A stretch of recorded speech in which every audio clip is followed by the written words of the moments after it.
Halo bakunzi ba Diamond TV, mumeze mute, mwiriwe mute? Weekend yageze ariko noneho izanye icyo twakita show. Murabizi neza ko Miss Rwanda ejo kuwa gatandatu aribwo gutora ku matelefone no ku mbuga nkoranyambaga biri buhagarare, noneho hakamenyekana abakobwa bakomeje muri bootcamp.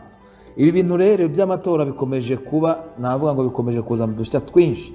Abakobwa bose bahabwaga amahirwe ko bashobora kuba aba Miss cyangwa se aribo bazatwara Miss Rwanda mu matora. Ubusiko byifashe noneho uyu nguyu muri kuri screen zanyu ni uwitwa Ruzindana Kelia, umukobwa utarigeze navugwaho namba.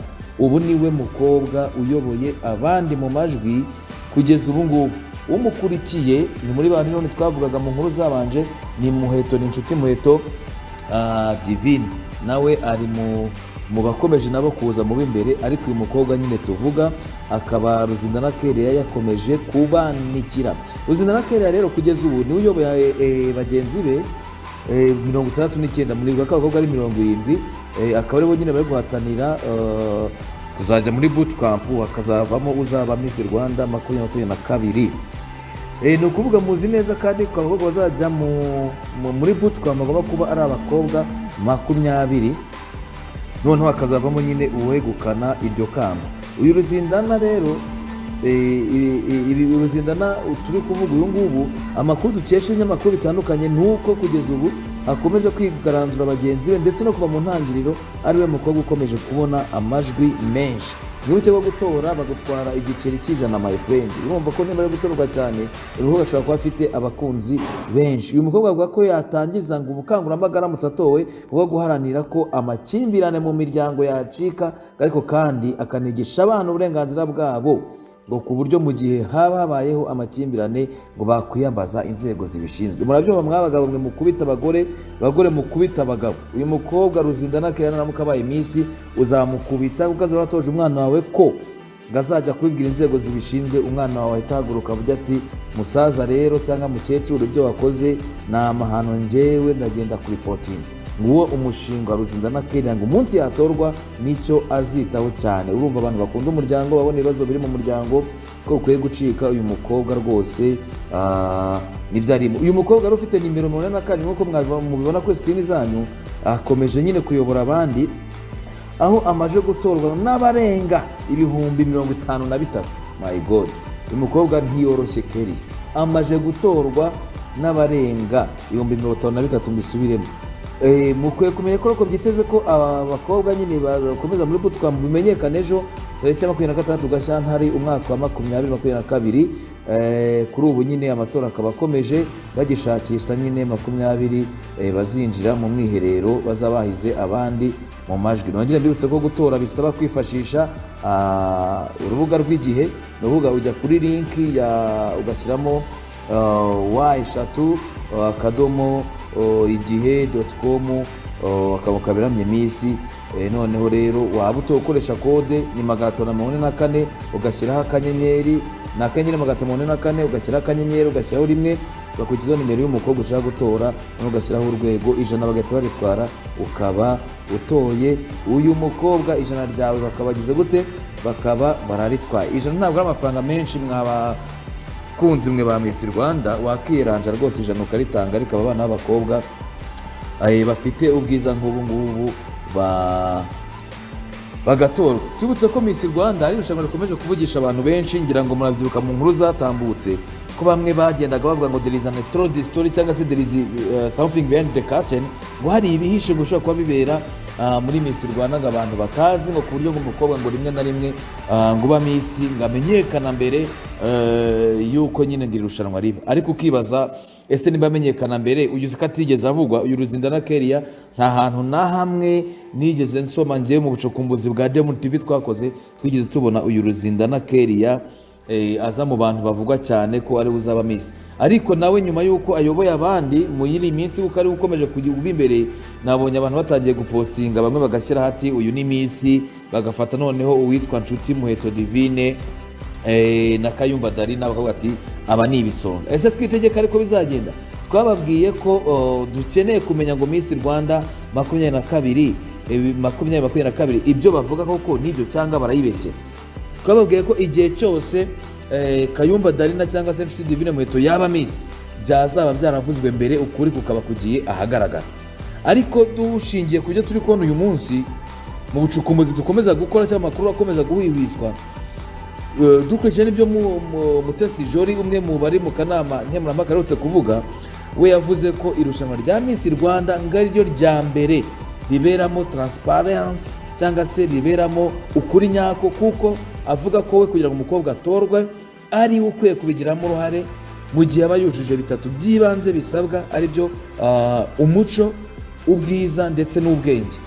Agasobanura avuga ko yabivugiye kuri radiyo imwe, ndashaka kuvuga ko ntabwo yishyuye The Moon TV ngo tuyamamarize, we avuga ko umukobwa wujuje ibyo bintu bitatu mvuze, ni ukuvuga ubwenge, umuco n'ubwiza, ngo uwo mukobwa aba agomba gutorwa agahagararira Miss Rwanda. Ndetse yasoje avuga ko abwira abakobwa ko buri mukobwa ari we uzatuma nyine atorwa mu gihe cyose uzagaragaza ibisabwa akabikora neza, umushinga akawusobanura neza, ari nta bakobwa bakunda kugorerwa. Mwibuke ko gusobanura umushinga cyangwa se icyo twita ubwenge nibyo bafite amanota menshi, bafite amanota 40, noneho ubwiza bikagira amanota 30 n'umuco bikagira amanota 30. Umuco rero wo ushingira ku bikorwa bitandukanye bahabwa cyangwa amasomo bahabwa muri bootcamp, uko bagenda bitoza rero umukobwa witwaye neza, werekanye ubunararibonye, uzi no gusobanura umushinga we neza, nuko agahabwa amahirwe yo kugera kuri finali. No kuri finali ho mujya mubona uko bigenda, ntawe uzi ngo bajya kwerera ibibereho n'ibihe, gusa bagaruka batubwira ngo hakomeje aba, havuye mwaba, bikarangira nyine berekanye wabaye Miss ndetse n'ibisonga bye. Tugarutse kuri uyu mukobwa muri kona kuri screen zanyu, uyu mukobwa ubundi ni umukobwa nawe aracyari mutoya kuko afite imyaka ngira ngo amakuru dufite nuko afite imyaka 19, ariko ni umukobwa umurebye ku isura ushobora kugira ngo ni mukuru, ariko siko biri, ni umukobwa ukiri mutoya.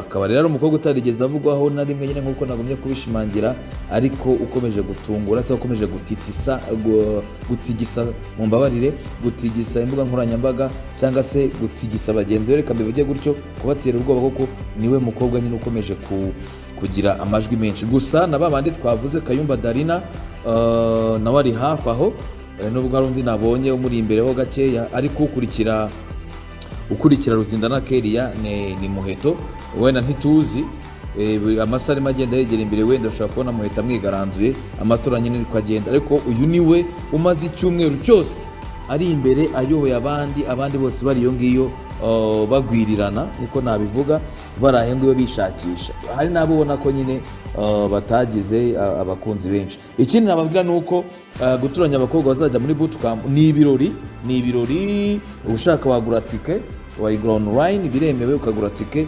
ukazitabira ibi birori nyine byo kuzamenya 20 bakomeje muri bootcamp, ari nabo bazavamo nyine Miss nyawe dutegereje. Bakunzi ba The Moon TV, tubibutse ko uko ureba ibiganiro byacu, nyamuneka ntukagenda udakoze subscribe, ntukagenda udakoze share, ntukagenda udakoze like. Nk'abantu mwe arega ibintu kuri iyi si no gufashanya. Nimba umuntu akoze The Moon TV nawe akeneye ko mureba inkuru, akeneye ko mukora za subscribe mukabikunda kugira ngo nawe nyine yumve ko ibyo ari gukora ashyigikiwe.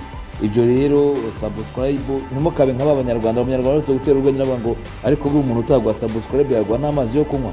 Namwe ntimukamere gutyo bakunzi ba The Moon TV, rwose ntimukimane amazi yo kunywa, ntimukimane like, ntimukimane subscribe. Natwe muzishyizeho biratumotiva, navuga bidutera imbaraga, tukavuga ngo reka dukore, tugume dusome inkuru, dutangarize abanyarwanda inkuru nk'izi ngizi. Miss Rwanda rero turagumya gucukumbura umunsi ku munsi tubabwira udushya tuyirimo. Ni Miss Rwanda irimo udushya twinshi ubwo mwabonye mu nkuru zabanje, aho abakobwa batandukanye kabisa bahagurutse baravuga ngo nta kwitinya, ibintu byose birashoboka, umuntu yakora bigakunda, umuntu yahatanira ikamba akaribona. Ari nayo mpamvu nyine abakobwa bigiriye icyizere, nubwo hari n'abandi bavuyemwo, ariko nta kundi niko irushanwa rimeze, iyo udatsinze baragutsinda nyine. N'abakobwa bavuyemo nabo mugume kwihangana. Twanabwiye ko hari irushanwa ryemo n'abastari, bakoresha imbuga nkoranyambaga, abastari bakina amafilime, muravyibuka hajemo abakobwa bakina mu mafilime atandukanye, ariko wavuzweho cyane yari umukobwa ukina muri Seburikoko, unakina no muri Papa Sava, ariko yamenyekanye cyane muri Papa Sava ukina yitwa Fofo, muramuzi nawe muzi ko yaragiyemo ariko bikarangira nyine atarenze amajonjora. Ibi byose turabivugira ko nyine twavuga ngo Miss Rwanda 2022 ari Miss Rwanda ikakaye irimo guhangana kudasanzwe. Ikindi kandi mwibuke ko ni Miss Rwanda ibaye nyuma yaho bavuguruye mu itegeko rishyashya ko umukobwa ari kuva ku myaka 18 kugera ku myaka 28. Ako kantu rero abatakazi, abakobwa mwese mutakazi mumenye ko kwiyamamaza muri Miss Rwanda uhera ku myaka 18 yawe ukagereza ku myaka 28. Urumva ko ushobora kuba arangije kaminuza cyangwa se unafite masters, ariko ibyo byose urabyemerewe. Ikindi muri Miss Rwanda, Miss Julia yasobanuye kirebwaho ni umukobwa utarabyaye. Ushobora kuba ufite fiance, byo ngo biremewe, yarabivuze byo biremewe ko ufite fiance wajyamwo, ariko ngo icyo gihe ubaye Miss bagusaba ko utakora ubukwe. Igihe cyose aba Miss wari ufite fiance uzahita umubwira ati rero gukora ubukwe uyu mwaka tube tubisubitse, banze na ikamba ry'abandi nongere nditange ndihereze undi. Ibyo nabyo barabisobanura. Ikindi ngo ukaba utarabyaye, sinzi nimba bashyiraho akantu wenda agapima ko abakobwa batabyaye, ariko buriya wenda wasanga bafite abaganga babimenya. Kuba utarabyaye nayo ni imwe muri kriteriya igenderwaho. Icyo mukomeza kubona kuri screen zanyu rero ni ubwiza bw'uyu mukobwa. Twavuze ngo ntabwo yazagera kuri Miss Rwanda, ikigaragara cyo ntabwo gutorwa byo arakomeza mu b'imbere. Ntabwo rero twanze ko yazagera kuri finale cyangwa se musatowe mutamuzi, mutazi ni mukobwa uteye ute, ni mukobwa usute, ni umukobwa ubona ko afite igihagararo cyiza, ni umukobwa ubona ko ashinguye, ni umukobwa ubona ko ari umunyarwanda. Njya nkunda kuvuga ngo wanyoye inka, wanyoye amata rwose, ubona ko ibintu bimeze neza. Miss Rwanda ikomeje kuturyohera. Abakunzi ba Diamond TV rero natwe tugumya gucukumbura inkuru umunsi ku munsi, tumeze nk'abantu bacanye amatoroshi. Twebwe tuguma gucukumbura akantu kose kagiyeho cyangwa kavuga kuri Miss Rwanda tuba tugafite. Niyo mpamvu rero n'aya makuru nk'aya ngaya tugomba kuyabagezaho.